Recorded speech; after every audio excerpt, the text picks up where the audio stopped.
4, 3, 2.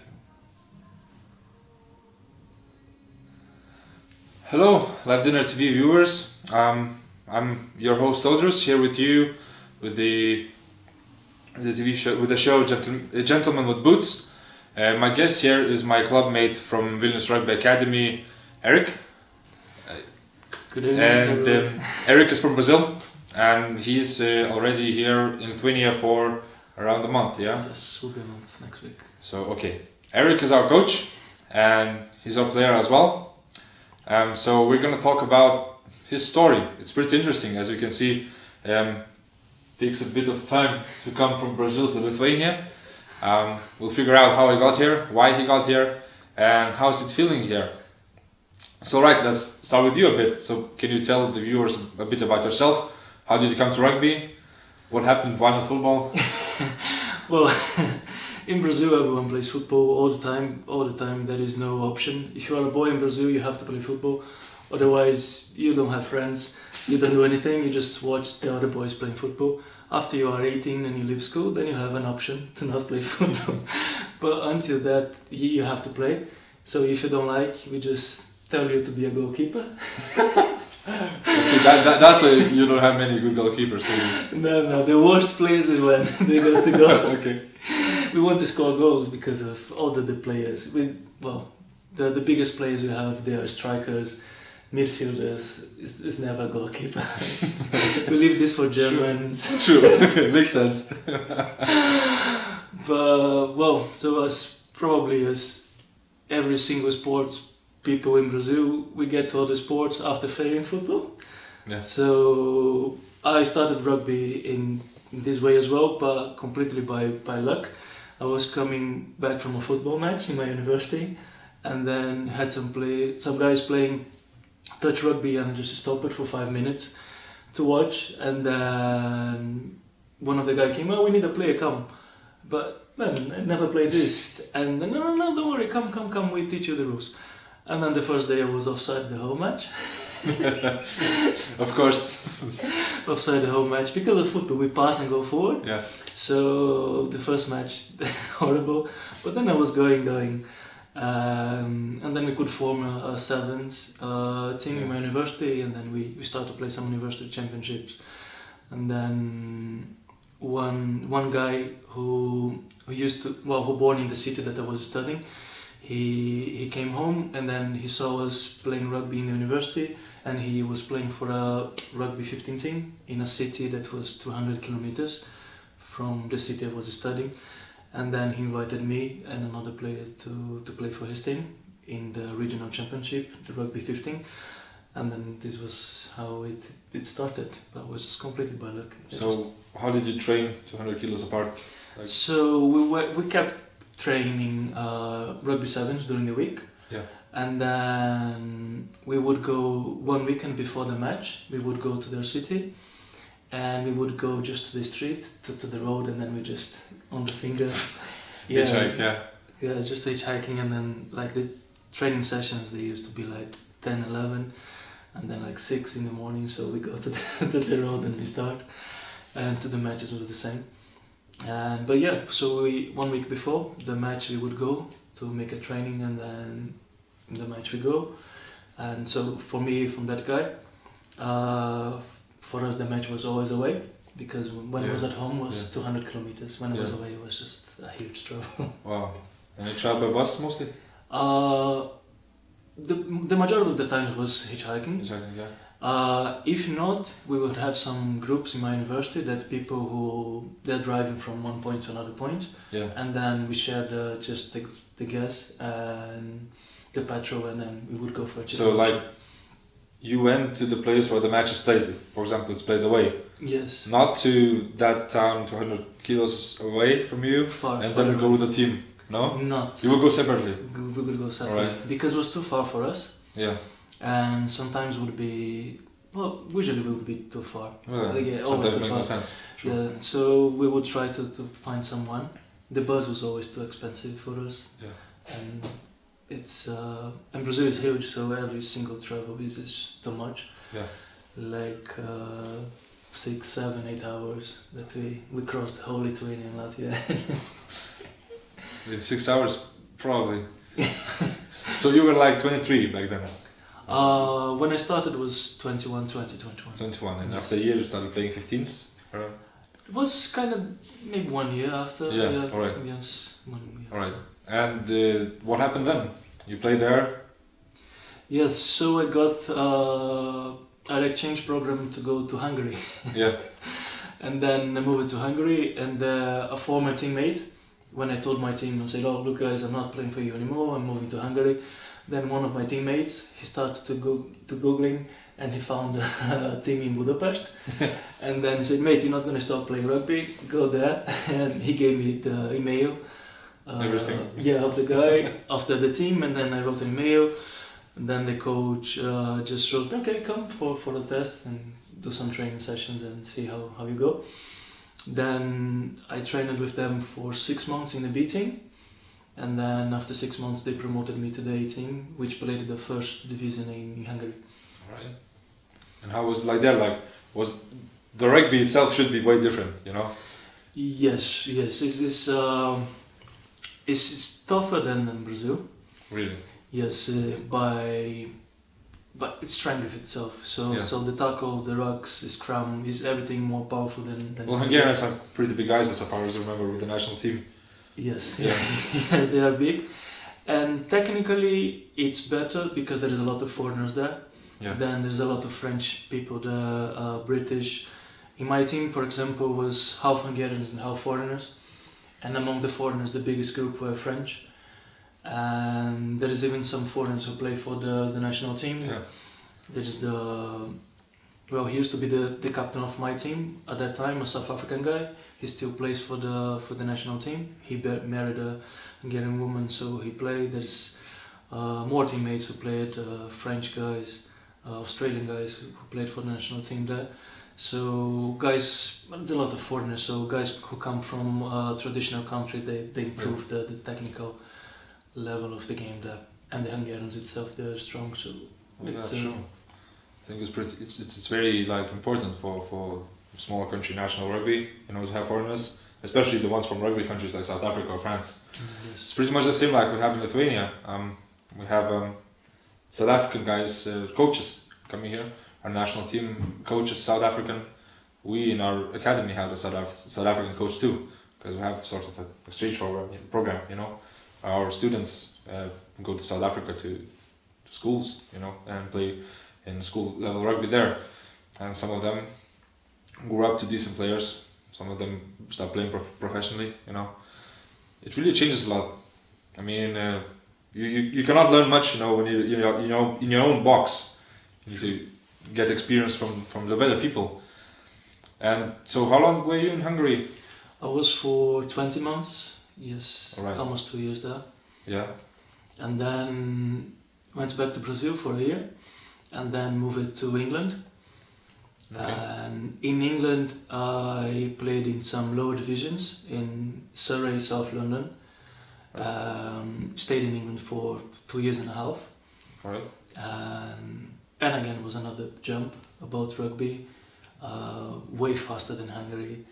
Stronger. It's another level. Well, of course. It's completely different when you are in a place that people grew up playing that. So it's completely different, really. These guys who, I guess, is the same in Lithuania with basketball, in Brazil with football. We grew up. It's the first gift of the boy. It's a football ball for me, probably a basketball for you. True.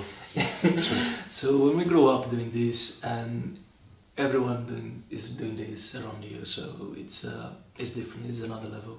So I learned a lot in England by playing and coaching as well, because I did all my rugby coaching licenses in England. Yeah. So, and the majority of the courses that I did, I was the only foreigner. Okay. I remember the only one coaching course that was an Argentinian and me, but everywhere just British people and. All right. But Wow. it's good. It's good. It was a really good experience. Was it a challenge for your English? In the beginning was. Yeah. In the beginning was. The accent, you know.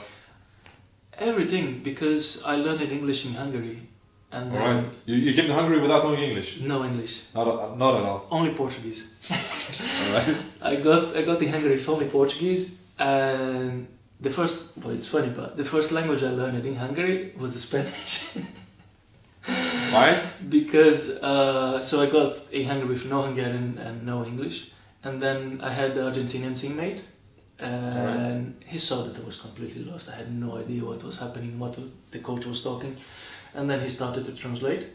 The coach at that time was a French guy, and he was doing the training in English, and then had a Hungarian guy translating from English to Hungarian, and this Argentinian guy translating from English to Spanish to me. And Portuguese and Spanish, it's similar. Similar, right? It's not the same as far as I know. No. Like not even close.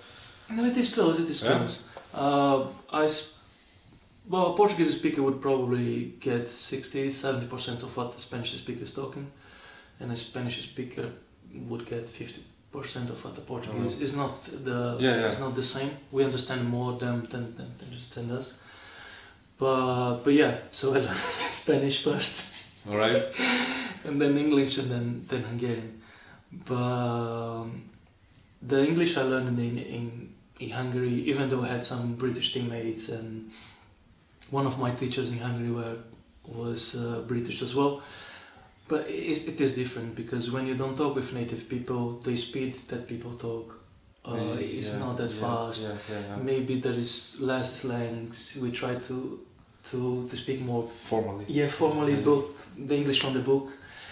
And when we go to England, it's completely different. It's just phrasal verbs and so on. Many slangs, and we have some accents from north of England. A Scottish accent that is, for me, was horrible. No offense, Scottish people. But for me, it was really hard. Took me definitely more than a year in UK to start to understand them. To understand it the first time, because before it was just minimum twice, sorry, and then... At least you were polite, I guess. But yeah, it was good, it was really good. The beginning was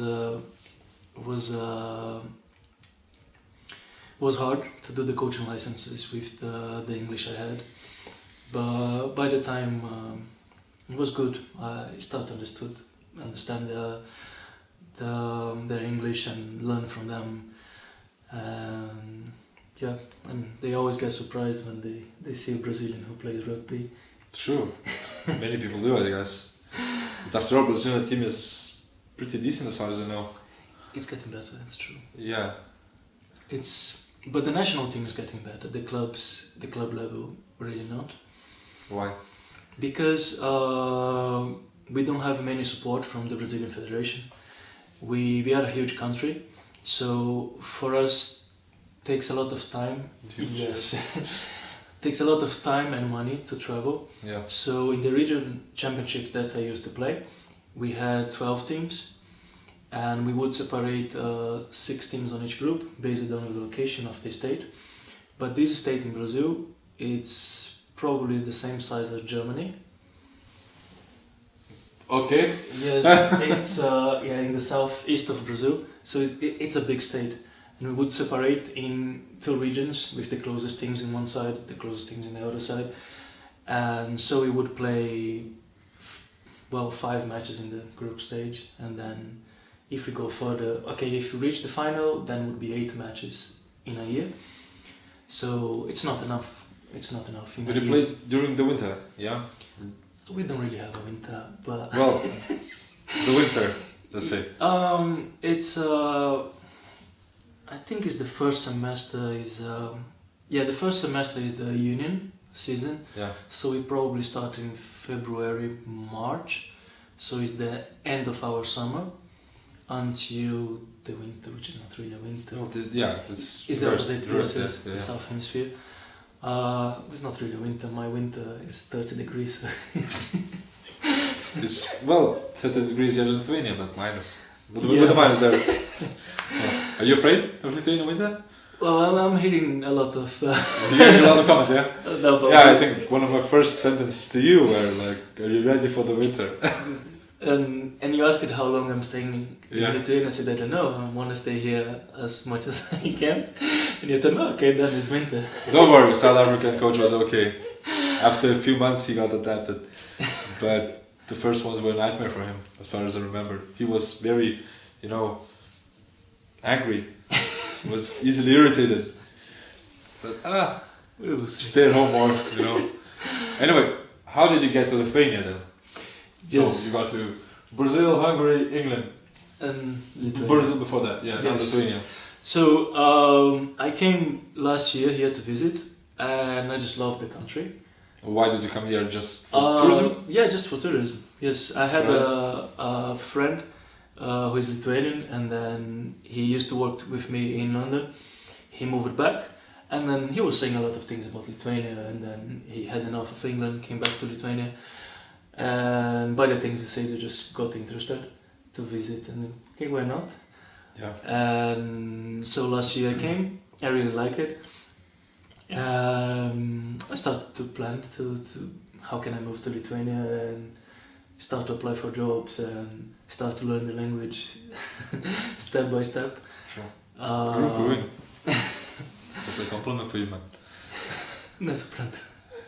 That's a compliment for you. You're improving. Okay. You're getting better. See, you can see you don't understand Lithuanian. Yes. That's a lot for many people. But yeah, I just love it, and I really like languages, and the Baltic language is a challenge for me. But it's more. I think it's more like a challenge on everything. To play rugby in a different country, and learn a new language and learn a new culture.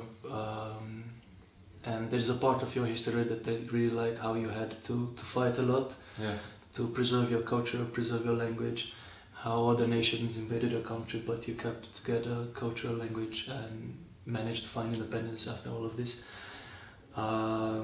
This is something that I really like, and I would love if my country had done the same, if we had fight against the invaders and kept our culture, our language, because we don't speak anymore the native language of Brazil. We just less than 1% of the Brazilian population speak the native language. Everyone else speak Portuguese. So I have indigenous blood, but I don't speak any indigenous language anymore. So what you guys did here for me is amazing. That doesn't matter who invaded you, for how long was that, you still kept your language, your culture, and this is really important. Wow. That makes me very proud, Although I did nothing, I was not even born during that time. But yeah, if you think about it more, of course we think about it, especially in schools. Yeah, it's really exceptional. And what do you think about now, like, when you start living here, what do you think about people in general? What you met? Everyone that I met has been really helpful since I'm here, and they're really surprised when I say anything Lithuanian. Of course. From Ačiū, prašom to from just small words, or if I go to a supermarket and I just ask something, aš norėčiau kabinės, prašau. It really, it makes us proud that someone is trying to learn a language. I have no idea why. Is it the same for you before I tried to speak Portuguese? Yes, yes. But Lithuanian, we're a small country, not many people speak a language. It's hard to learn, as far as people say. So it really, warms your heart when you hear something like that. I think it's the same in Brazil. I think the only difference is that when we meet a foreigner there, we try to teach him or her all the bad words at the first. Do you think Lithuanians don't do that? Not yet. Not many people. Not yet? Not many people did this to me yet. That's weird, because I do it all the time. Okay. When other guys come. Well, you skipped this lesson with me then. Probably. I don't want to spoil you or anything. All right. And how's rugby here? Do you like our team?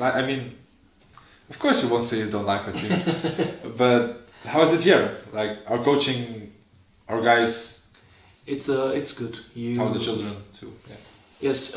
Well. Okay. Let's start with the adult team. With men. Yeah. With the adult team, is everyone really helpful. like help me translating the things. When I went to do medical checkup to the club, players went with me there just to translate.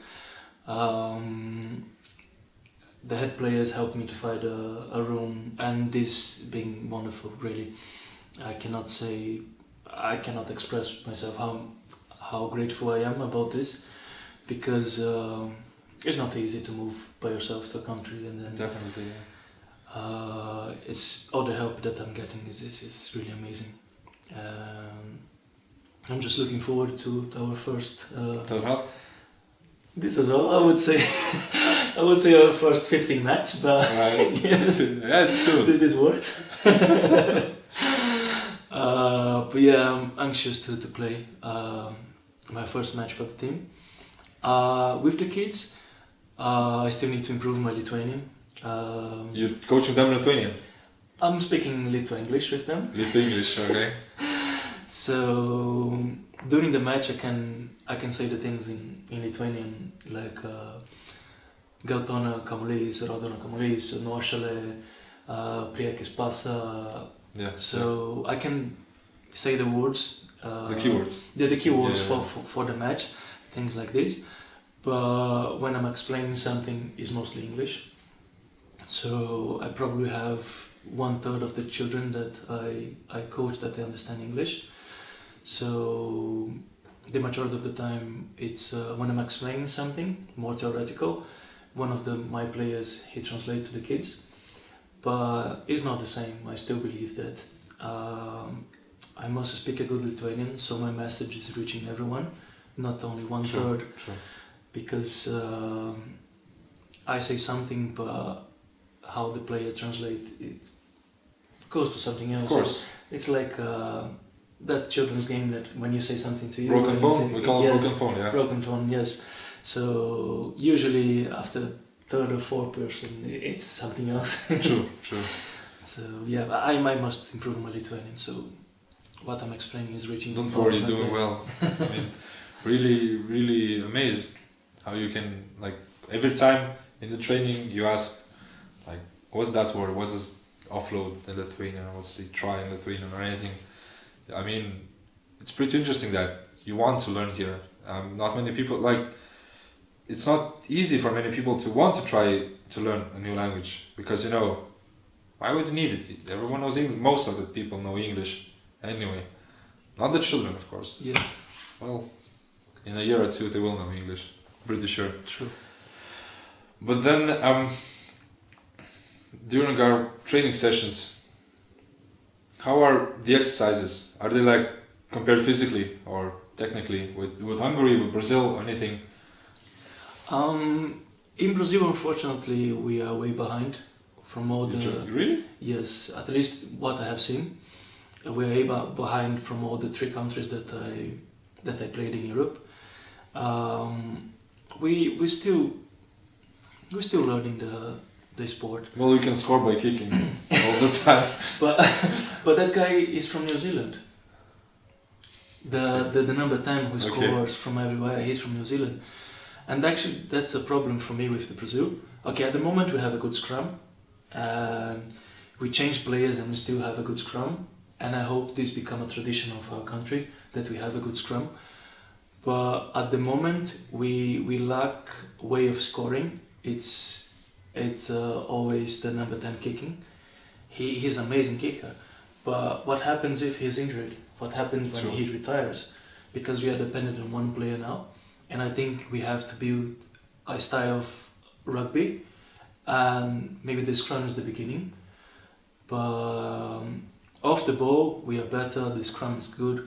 We turn over a lot of balls by scrum, which is it's amazing. In this America's Championship this year was one of our best performances. We won 2 matches against Chile and Canada. Wow. Against Uruguay and United States were equal matches. We lost by the end of the matches. Against Uruguay we finished the first half winning. So from 5 matches, only Argentina really beat us with no contest. We are improving, but I think we're still learning. and it's one example that the best player of the team is a New Zealand guy, who he's living in Brazil for a while, maybe 10 years or something, but still, he had his developing part of the sport in New Zealand, and we have a South African winger as well. Not many foreigners, only two, you know. Yes, it's true, but we're still improving. It's still okay in rugby, you know. It's a tradition. Foreigners can play in the national team. True. If they play a long time, I don't see it as a bad thing, you know. No, I mean, I don't think it's a bad thing, but that they play for us. But I think it's a bad thing when we are relying on them. True. Probably. Yeah. And it's okay if we have some foreigners who do great, but if we rely all our game on one foreigner, then it's a bad thing, because this guy will retire one day, or it's rugby, we get injuries. What happens if you get a bad injury 1 year without him? And what we're gonna do? And then we have to build a whole style of rugby. And again, this is a good part of the Brazilian rugby. The national team is doing well, but in the clubs still we don't get enough support. We don't play enough matches. We don't have enough teams. It's difficult, challenging. Yeah. It is. So most of the guys in the Brazilian national team, they're playing in Brazil, or they're playing somewhere else, like USA, Canada, maybe Europe. There are some in Europe, but the majority play in Rio, São Paulo, or in the south of Brazil, right? Which are the clubs who played the Brazilian first division. So these clubs, they're all concentrated in 3 states, and the national team comes from clubs from these 3 states. So if you play rugby in these 3 states, then you can get more matches at the highest level possible in Brazil. But if you're not in this, let's say 10, 12 clubs, then it's really difficult. It's you need to move as far as and realize, to play more. Yeah, but it's here, at least it's a smaller country. You can travel to other countries and get matches improved. In Brazil, I never played against a foreign team in Brazil, because the distance is just, it's huge. Like, from the city. Take a look, you know. From the city that I grew up, the closest border is in Paraguay, which is more than 2,000 kilometers. So the closest border. Half of Europe. So it's but it's good. We are improving. By playing the America's Rugby Championship, we get high level matches, and another good thing is that these matches are being on the TV. Yeah, that's amazing. So the kids can watch, and they pick it up, you know. Yes, they can watch and just get interested and say, well, what's the sport? Let's try. What is the club of this? I'm tired of football. Nobody will say that, I guess. No, there's just the bad ones. The ones who are tired of being the goalkeepers. The goalkeepers. They are tired and then they try another sport. This happens a lot. Alright. Okay, so probably the last question are your expectations here in Lithuania, in our club. I don't know. Simply, what do you expect? What are you willing to do? I wanna play the best rugby as possible here. I wanna show my best for our team, to our teammates, to the coach. I wanna really give my best to this team and get to the highest point that we can in the league. See. Maybe you're promoted. Yes, hopefully. That would be amazing. Yes, this is a good goal. I hope we can manage this and get promoted. This is all my expectations, and hopefully I understand enough Lithuanian, so we don't need English during the matches and training sessions. It's my 2 expectations: to play the best rugby, and you will know the keywords fast. You'll know the bad words soon, especially during the match. Probably. Well, actually, we do not swear much during the match, because we're too tired to do that. We are forwards. Exactly. Let the backs talk. Yeah, true. And score the tries, and then take all the fame, and we do all the job. All right. So our time is over. Thank you, viewers. Thank you, my guest, Erick. I was your host, Soldiers, and see you soon next week. Bis again.